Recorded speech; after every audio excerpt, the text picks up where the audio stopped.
Good morning students. आज हम लोग एसएसटी में यानी हिस्ट्री में क्लास 8 के चैप्टर 2 देखेंगे, फ्रॉम ट्रेड टू टेरिटोरी। ठीक है, इसमें देखेंगे कि कैसे यूरोपियंस कंपनी इंडिया में ट्रेड करने के लिए आए और यहाँ पर पूरी तरह से अपना टेरिटरी लगा लिया। उसके बारे में हम लोग डिस्कस करेंगे। लगभग half of the 18th century यानी 18 to 17 सेंचुरी के लगभग स्टार्टिंग में अगर माना जाए तो लगभग 17th सेंचुरी और 18th सेंचुरी इनके बीच में जो भारत में सबसे पावरफुल अगर कोई डायनेस्टी होता था या रूलर होते थे या एम्पायर होते थे तो उसको हम लोग बोलते थे मराठा, और अदर एक तरफ देखें तो क्या, मुग़ल। लेकिन जैसे इन दोनों में वीकनेस पावर शुरू हुई यानी लड़ाइयाँ हुई, दोनों एक दूसरे पर कमज़ोर हो गए, तो इसका फ़ायदा किसको मिला? जो पश्चिमी यानी वेस्ट, इंडिया के वेस्ट में रहते थे यूरोपियंस, उनको ये पता चला कि भारत के लोग आपस में एकजुट नहीं है, तो उन्हें एक मौका मिला, अपॉर्चुनिटी मिली कि वो यूरोपियन ट्रेडर्स के लिए आए और वहाँ पर इंडियन पॉलिटिक्स से मिलकर, जो इंडियन पॉलिटिशियन हैं उनसे मिलकर अपने व्यापार को यानी अपने ट्रेड को क्या करें, इंक्रीज़ करें। उनको एक मौका मिला। इसी के बारे में हम लोग को डिस्कस करना है, ज़रा उसके बारे में हम लोग देखते हैं। ठीक है, कि यूरोपियंस को आने का मौका कैसे मिला। उससे पहले स्टूडेंट्स हम इसमें देखेंगे कि कैसे कौन सी ऐसी चीज़ थी, फैक्ट फाइल, जिसको कि यूरोपियंस को आने का सबसे ज़्यादा मौका मिला। एक बैटल है जिसका नाम है third battle of Panipat. Third battle of Panipat. इसमें स्टूडेंट ये जो बैटल था ये लड़ा गया था स्टूडेंट, तो बैटल ऑफ पानीपत लड़ा गया था 1761 में। कितने ईयर्स में? 1761 में। किसके बीच? तो अहमद शाह अब्दाली, ठीक है, अफ़गानी शासक था, और मराठाओं के बीच में। ठीक है, याद रखेंगे पहला पॉइंट, 1761 में इसका ये युद्ध शुरू हुआ, थर्ड बैटल ऑफ पानीपत, जिसमें अहमद शाह अब्दाली और मराठों के बीच हुआ। ठीक है, इसका रिजल्टेंस क्या था उसके बारे में थोड़ा डिस्कस करना है। ये प्रूफ करता है वाटरलू, फ्रांस में एक मतलब युद्ध हुआ था जैसे फ्रांस, तो वाटरलू के नाम से जाना जाता है। ठीक है, वाटरलू फॉर द मराठा, ये मराठा के लिए वाटरलू साबित हुआ। The crushing defeat they suffered ruin all the possibilities of stabilising a Hindu empire. ठीक है, यानी ये क्या कर दिया, पूरी तरह से डिफीट हो गया। क्या? Suffered United all the possibility, यानी जितने भी पॉसिबिलिटी थे कि यूनिटी बढ़ाएंगे अपने अंदर, यानी एकता को बढ़ाएंगे, स्टेबलाइज कर देंगे हिंदू एम्पायर को, तो उनका एक रिजल्टेंस हुआ। उस रिजल्टेंस के लिए यूरोपियंस को मौका मिला। क्या मौका मिला, ज़रा देखते हैं। पहला, it was a great setback to their supremacy and प्रेसिटाइज।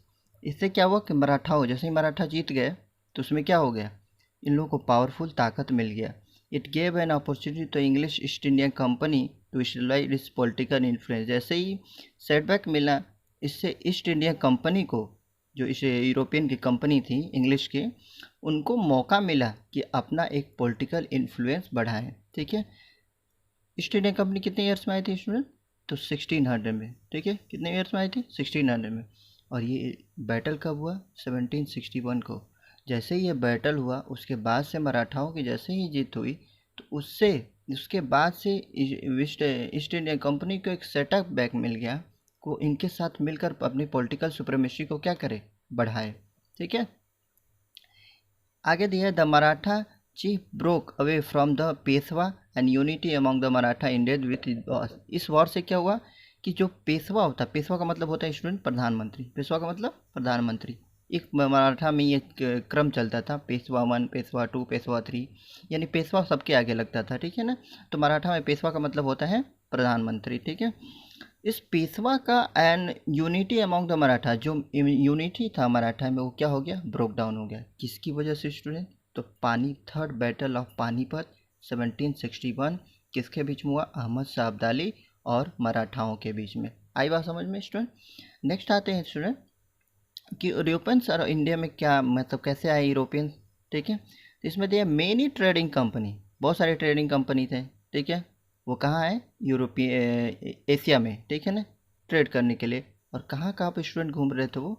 या तो एशिया जाते थे या तो अफ्रीका। आपने देखा होगा वास्को डी गामा, वो अफ्रीका से ही तो घूम कर आया था इंडिया में, ठीक है। वो अफ्रीका से ही घूम कर कहाँ आया, इंडिया में। इसलिए कहा जाता है कि ये जो यूरोपियंस थे वो कहाँ कहाँ घूम रहे थे, एशिया में और अफ्रीका में, ठीक है। इसमें से बहुत सारे थे, जैसे पोर्टुगीज थे, हॉलैंड यानी डच, इंग्लैंड यानी इंग्लिश वाले, और फ्रांस वाले और डेनमार्क वाले, ठीक है ना। ये सारे जितने भी थे वो भारत में किस चीज़ से आए थे, या एशिया में, तो ट्रेड के लिए। किसके लिए स्टूडेंट, ट्रेड के लिए, याद रखेंगे। नेक्स्ट ये है, हमने अभी बताया 1600 the east India company acquired charter. Charter का मतलब होता है स्टूडेंट कानून, चार्टर का मतलब कानून। ब्रिटिश में एक रानी रहती थी, उस समय रानी का शासन होता था, ठीक है ना, क्वीन एलिजाबेथ फर्स्ट, ठीक है। उन्होंने परमिशन दिया, ठीक है, एक ग्रुप बनाया और एक कानून बनाया कि आप लोग जाइए और एशिया में क्या करिए, व्यापार करिए, ठीक है। आई बात समझ। चूँकि इंग्लैंड सेंटर में पड़ता है स्टूडेंट, और इंग्लैंड से सेंटर के बाद अगर ईस्ट साइड में देखेंगे तो क्या पड़ेगा स्टूडेंट, ईस्ट, यानी इंग्लैंड से ईस्ट में इंडिया पड़ेगा। क्या पड़ेगा, इंडिया। इसलिए इस कंपनी का नाम क्या पड़ा स्टूडेंट, ईस्ट इंडिया कंपनी, ठीक है। आई बात समझ। आगे दिया स्टूडेंट कि ईस्ट इंडिया कंपनी, तो इनका एक चार्टर बना। किसने चार्टर बनाया, तो क्वीन एलिजाबेथ ने, ठीक है ना। वो चार्टर बनाई कि यहाँ पर यूरोपियंस आएंगे, उसके बाद से वो कानून में लिखा हुआ था कैसे किसको कितने जाना है, कैसे करना है, और लेकिन किसके लिए जाना है, तो ओनली फॉर ट्रेड के लिए। ऐसा नहीं था कि वो शासन के लिए आ रहे थे, ओनली फॉर ट्रेडिंग के लिए। आगे दिया स्टूडेंट कि सेटअप बैक हो गया, the company did not have to face competition from other English trading companies. Company को और कोई तो जो ईस्ट इंडिया कंपनी थी उसके मतलब जब वो आई तो उससे कोई भी किसी का मतलब कंपटीशन नहीं था, उसको खुले रूप में व्यापार करना था इंडिया में, यानी कोई कंपटीशन नहीं था। आगे दिया स्टूडेंट कि द रॉयल चार्टर, जो कानून बना था जिसको महारानी एलिजाबेथ फर्स्ट ने उसको वो किया था, चार्टर पर बनाया था, could not prevent European power from entering the eastern market. यानी ईस्टर्न मार्केट यानी जो पूर्वी मार्केट था इंडिया वगैरह जो भी, उसमें ये नहीं लिखा था कि अदर जितने भी प्रिवेंट थे उसमें रोका गया है, वो कहीं भी व्यापार कर सकते थे, ठीक है ना। आगे दिए by the time the first English ship sail to the Indian Ocean. पहली बार जब फर्स्ट इंग्लिश जो शिप था वो कहाँ पहुँचा, इंडियन ओशियन में, ठीक है, इंडिया के ठीक नीचे इंडियन ओशियन में। पोर्टुगीज हैड ऑलरेडी स्टेबलाइज, पहले से ही पोर्टुगीज क्या थे, यहाँ पर बसे हुए थे। तो कहा जाता है स्टूडेंट कि पहले से ही पोर्टुगीज क्या थे, स्टेबलाइज थे, और स्टेबलाइज होने की वजह से अब इन दोनों में कंपटीशन बढ़ेगा। कैसे बढ़ेगा इसमें, देखो यहाँ दिया है, द पोर्टुगीज है already stabilise their present in the western coast in India. Western coast ये इंडिया पढ़ते हैं, ये इंडिया है, इसको बोलते हैं स्टूडेंट वेस्टर्न कोस्ट, ठीक है, इसको बोलते हैं स्टूडेंट ईस्टर्न कोस्ट। आई बात में, यानी अगर ये इंडिया है, इंडिया का मैं नीचे का साउथ वाला पार्ट बना रहा हूँ, तो इसको बोलते हैं स्टूडेंट वेस्टर्न कोस्ट और इसको बोलते हैं स्टूडेंट ईस्टर्न कोस्ट।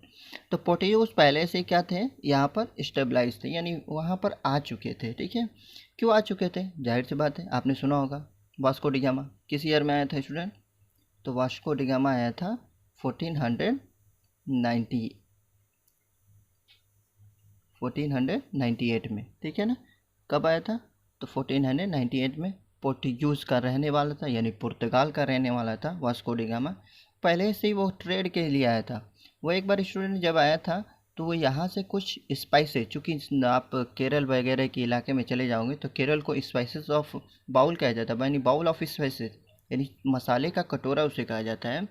मसाले की खेती बहुत ज़्यादा होती है, तो वहाँ से वो स्पाइसेस लेकर व्यापार के लिए अपने यूरोप चला गया, यानी पुर्तगाल चला गया। अब वहाँ से जब उसको पता चला, जब उसने उसको सेलिंग किया अपने पूरे इलाके में यानी पुर्तगाल में, उसके बाद से वहाँ पर उसकी सेलिंग बहुत ज़्यादा हुई। उसके बाद फिर वो रिटर्न आया, कहाँ पर स्टूडेंट, इंडिया में। जैसे ही इंडिया में रिटर्न आया उसके बाद से यहाँ से वो व्यापार करना सीधे स्टार्ट कर दिया, और यहाँ से मसाले, यहाँ से सामान लेकर जाता था, वहाँ पर ट्रेड करके उसको अच्छे मुनाफे पर बेचता रहता था, यानी सेलिंग करता था, ठीक है। तो कहा जा सकता है कि पहले से ये स्टेबलाइज थे, ठीक है। By the earlier 17th century the Dutch too were exploring the possibility of trade. इससे पहले भी, यानी ईस्ट इंडिया कंपनी से पहले भी जो डच थे ठीक है। इनसे भी पहले यानी पोर्टुगीज से पहले डच जो थे वो पहले से ही पॉसिबिलिटी थे ट्रेड के लिए। डच उनको बोलते हैं, जैसे हॉलैंड के निवासी इनको डच बोलते हैं, ठीक है। तो वो पहले से क्या थे स्टूडेंट, वहाँ पर स्टेबलाइज थे। जैसे ही स्टेबलाइज थे उसके बाद से धीरे धीरे ये सारी चीज़ें बढ़ने स्टार्ट हो गई, यानी यूरोपियंस के आने के ट्रेड चलते रहे। किस लिए आते थे स्टूडेंट, तो ट्रेड के लिए। लेकिन हम लोगों को इसमें पढ़ना है स्टूडेंट कि ईस्ट इंडिया कंपनी कैसे आई, उसके बारे में हमको डिस्कस करने हैं, ठीक है। तो ज़रा देखते हैं आगे क्या दिया है। आगे दिया ईस्ट इंडियन कंपनी, ठीक है। The English became the supreme novel power, ठीक है। English became the supreme novel power in Europe. कहा जा सकता है कि उस ज़माने में ब्रिटेन यानी इंग्लिश जो था वो ब्रिटेन पूरी तरह से पावरफुल था। किन देशों में, तो यूरोपियन के जितने भी सारे कंट्री थे उनमें, ठीक है। कहा जा सकता है सबसे बड़ा डिफेटी।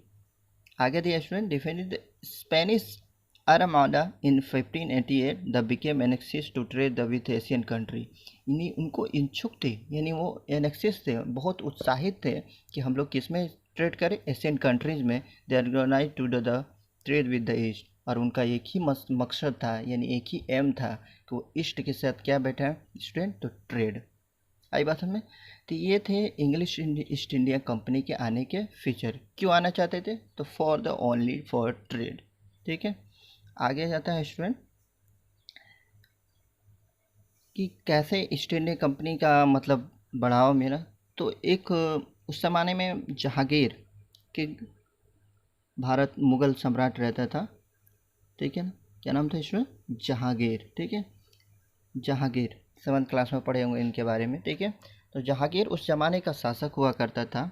तो उस समय में जब ईस्ट इंडिया कंपनी 1600 में चार्टर बनाती है महारानी एलिजाबेथ के द्वारा, तो उस समय फरमान भेजा जाता है और वहाँ का राजा रहता था, क्या नाम था, किंग जेम्स फर्स्ट, ठीक है ना, याद रखेंगे, ठीक है।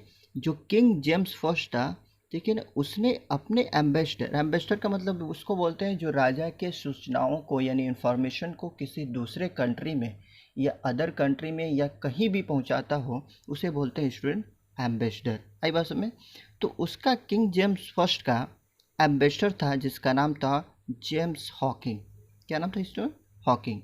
वो फरमान लेकर किसके यहाँ पहुँचा स्टूडेंट, तो मुग़ल एम्परर जहांगीर के पास सूरत में पहली फैक्ट्री बसाने के लिए 1609 में।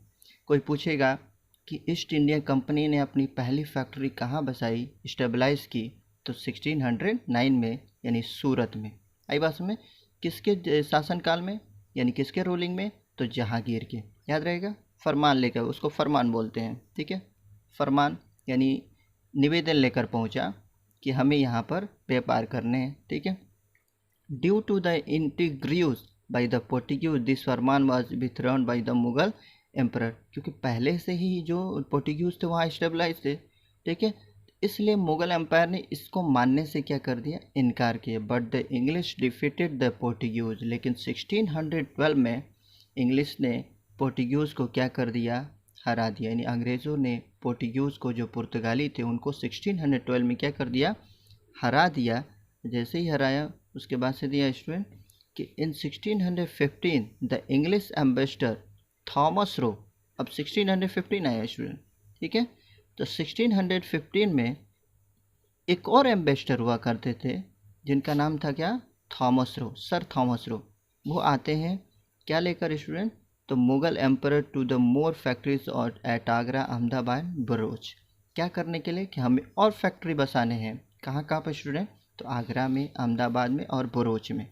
ये सारी चीज़ें करने के लिए उन्होंने कई सारे फरमान जारी किए। दो चीज़ें इसमें स्टूडेंट याद रखेंगे हम, कि पहली चीज़ कि पहली बार फरमान लेकर कहाँ आया, 1619 में सूरत में, कि हमें फर्स्ट फैक्ट्री स्टेबलाइज करनी है। किसके शासनकाल में, तो जहांगीर के।